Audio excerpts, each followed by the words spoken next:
Okay, guys, today we are partially revisiting the Market Gardener, and it's exciting. The last 2 seasons, I've been touring more. I've been going abroad, leaving the farm, meeting growers, and man, I hear it so often that this is the book that ignited the passion for so many people out there. And when I hear that, I feel really wonderful. I'm often actually, what's the word, like, there's a lot of emotion in there, because when I wrote The Market Gardener, I would have never imagined that it would, go into so many prints, it would be translated in so many languages and touch the lives of so many people. I was a farmer writing a book, and then the book kind of took off. And I think that one of the key thing about this book is that, yes, it talks about a farming style that is accessible, that is productive, that is ecological, but it also talks about the fact that it's profitable. And in the book, I gave out, most of how the farm was laid out, the tools that we use, the techniques, the strategies, how to crop plan, but we also talked about farm economics. I would talk about our farm numbers, and I would break down the cost of operation, the cost of acquiring these tools. And in the Market Gardener, I talked about reversed economics, when it's not economies of scale, but it's about, having the higher margins on everything that you produce and producing as much as you can on a small piece of land. And I think that economics part is a big reason why this book has talked to a lot of people, because people want to hear numbers and they want to see numbers, and the math needs to work. So that's really what I want to talk about today, because I wrote The Market Gardener in 2010, 11. So it was published in 2012 and in French, and then it went in English. But honestly, it's kind of like 15-year-old. It's going to be the 15th anniversary soon enough here. And when you read The Market Gardener and you look at the charts, especially the charts for acquiring the tools and the infrastructure you need to operate a microfarm, it's a bit out of date, obviously.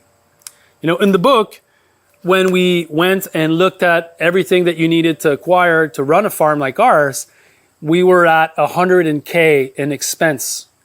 These were all the equipment, the BCS 2-wheel tractor, wheel hose, tools, wheelbarrows, but also cold room, delivery truck, mortgage on the farm. All of this added up to $100K, which was your initial investment to get the farm going. And obviously with the years, inflation, but also just like the cost of things, it went up. And so at the Market Gardener Institute, we just released a new budget template with all the tools and the equipment that we use on the farm. It's updated with the Market Gardener's Masterclass, the online course that I give, but all the tools and the equipments are there listed at their cost of actual prices now. And you get a new sum, a new total that is a bit more, in line with the reality of today. So I'm going to drop the book here. I wanted to share that resource for you. You can check out the link here for these budgets templates. They're very good. They're developed with a lot of thorough minded here at the Market Gardener Institute. It's one of our mission is to share the knowledge you need to help you on your farm, and the budget part is really an important part. And so that's a resource that I wanted to share with you today. I also wanted to talk about the importance of having a forecast, actually, which is something that in my book, I didn't have quite the opportunity to share with you. But I really, from all the farms that I visited in the last 10 plus years, I've met a lot of growers that are quite successful. And yes, they have the right methodology, the right farm design, and the right tools, but they also have this mindset where they look at their farms from the economic standpoint, and they have forecasts, and they look at their numbers every week, every month, every year, and their budget is planned ahead of time. And I think that's a really important component of small-scale farming, understanding that it's a business. And even if the numbers are not super high, it's really important to crack them down.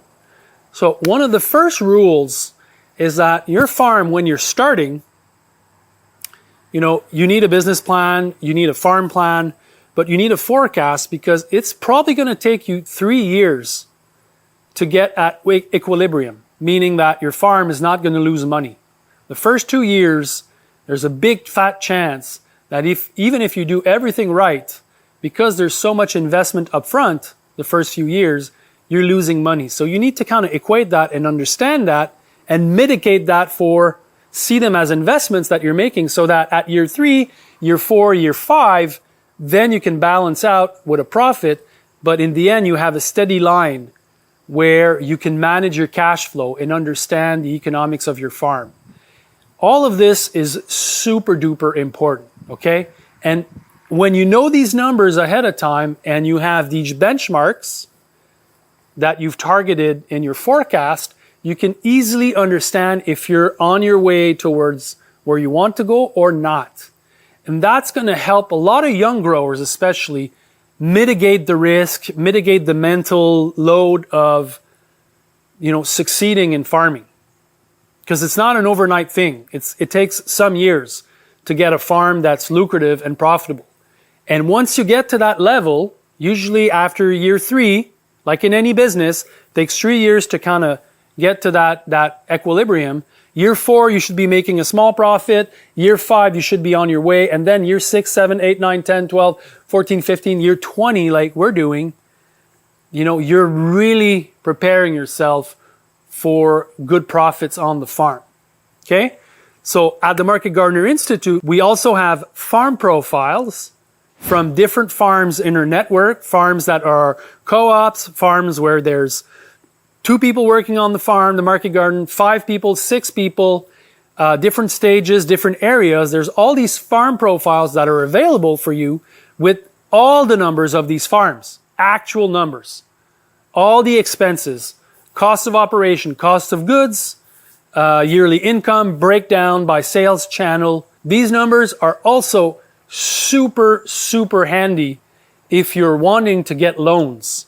If you're going to a bank or if you're going to, any agricultural agency asking for their help, asking for grant money, they'll ask you to have budgets. And they don't have these comparables. They just don't. Market gardening is still super new. And even though there's a lot of young people that are starting successful farms, it's still super new to these older, most often than not, dinosaur-like people.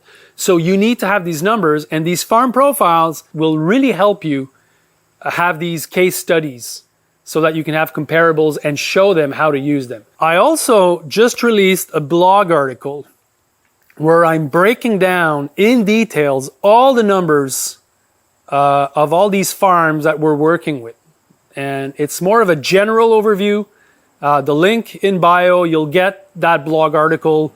You can also visit that to get a better sense of the economics of market gardening. In another broad video, a YouTube that Chris and I made some years ago, I talked about these ratios. And these ratios are really important. 1 acre, 150K or more. I know a lot of growers that are making way more than that.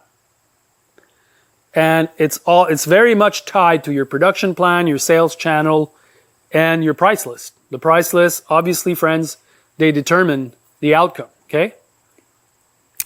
So the ratio harvest per revenue, let's say North America, 1 acre, 150K or more. That's a pretty good ratio. Then labor, 1 acre, 2-3 labor, part-time for the year. So full-time for part of the season, part-time for another year. You can equate 1 acre, 3 part-time, let's say 35 hours a week through the year to really kind of like get that done. And then you get a number that's going to be probably around 30 to 40% of your expenses on the farm is going to be that labor that you need. If you're making 150K per acres and you're farming 1.5 acres, you need labor to harvest, to do the work. It's not a project that you do alone. Not on that kind of scenario, okay? So that's another ratio that you can look into and kind of have in mind. You can compare yourself to, or you can forecast with it, or you can simply plan. If you're new to this, this is a ratio that we see in most of the farms that we collaborate with. Another ratio will be cost of production.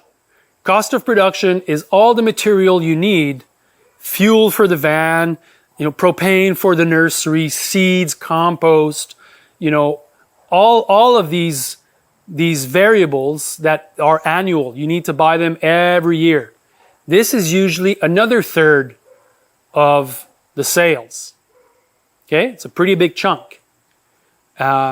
In those, you also add your mortgage for the farm or for the investments that you've made that are depreciated over, many years. Okay, so these are added there, and they make another third. And on farms that are successful, farms that are at year 5, or farms that are really good, which there's a lot of them out there for sure, the other third is the profit. The profit of the farm is actually your salary. Let's say on a team of 4, you're the one leading the farm, you're the farm manager, you're the owner, and that's a pretty nice profit. If you're on 200K, just do the math, and that's a pretty nice salary. In many places, it's overlooked that this number is not so high, but your phone's an expense, your car's an expense, your insurance is an expense, your clothing, you go to a restaurant, it's for business, everything's for business, and that adds up. And it really helps you have a comfortable livelihood, okay? Again, in the blog article, I've broken this down and I'm compared it to, let's say, the salary of a high school teacher. And you really see that in the end, market gardening, farming 1.5 acres, 2 acres or less, you can have a pretty good livelihood, which is what I've been saying for all these years. Another aspect that's really important about farm economics, small-scale farming economics, is that we need to compare farms that are at the same level of efficiency. There's no point in comparing farms where some farmers are not using the right methods, the right tools, and they're just not as efficient, because you're comparing apples with oranges. So one of the beauty of the Market Gardener Institute is that we have pretty much everyone in our network, and there's more than 10,000 farms in our network, okay? That's a lot of farms. And we're all using the same methodology. We're using the Market Gardener's Masterclass, which is not just an online course. These are standard operating procedures that I developed over many, many years, and that are printable, and that you can watch the video, and that you have the most efficient way of doing pretty much everything in the market garden. Things that took me 15 years to figure out, that I'm sharing with the audience that's taking the course, okay? It's like a library. But then that eliminates a lot of the variables of, but okay, how are you working? Are you efficient? How are you doing this and that? It's the best tool that you can have in your toolbox. It's going to show you everything that I've learned in my farming career, and it's going to take you 1 or 2 seasons to really put all of this in motion and get results fast. Okay, and that's really important when we're talking about farm economics, because farming is not just growing vegetables. It's how you grow them. It's how your year is planned out. It's how your week is planned out. It's how your day is planned out. It's how you're harvesting your carrots. Because these are repetitive motions that we're doing all day, every week. Okay? It's how you're organizing your team. So all of this you learn and you acquire. Okay? So check out the Market Gardener's Masterclass. We have a new version coming up right now. It's really epic. We have more resources. We have more experts, more instructors in the class. We also have an amazing community of people just like you that have questions and answers. And people are sharing, because that's the goal. We're growing this movement. Enrollment is open until October the 24th. If you think that this is for you, I can guarantee that you won't regret it.